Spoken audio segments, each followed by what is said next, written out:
Samantala, nagbabala naman si Armed Forces of the Philippines o AFP General Romeo Bronner Jr. sa gitna ng bangayan sa pagitan ng dalawang pinakamataas na opisyal ng pamahalaan.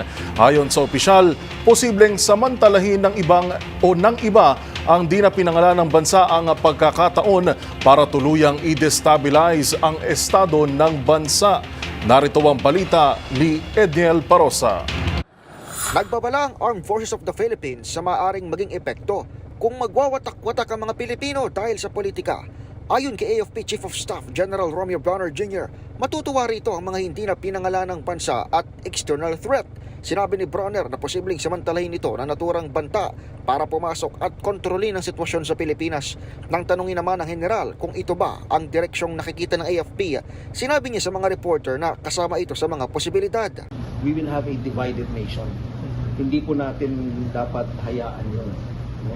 Because it will allow other countries, external threats, to come in unimpeded and take control. No? Hindi ko sinasabi that they will invade, but they will take control. Ginawa ni Bronner ang paalala matapos tablahin ang panawagang military intervention mula kay dating President Rodrigo Duterte. Samantala, habang nangyayari ang mga pinakahuling kaganapan sa politika, pinutakti ng maraming Chinese maritime militia ang Pag-asa Island. Batay sa monitoring ng independent analyst na si Ray Powell, higit 80 vessels mula China ang pumalibot sa teritoryo.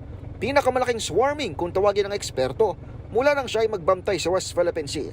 Kinumpirma naman ng Philippine Navy ang ulap ng swarming at iginiit na patuloy itong nakabantay sa exclusive economic zone ng bansa. Para sa NBC TV Network News, ito si Edniel Parosa ng DZRH.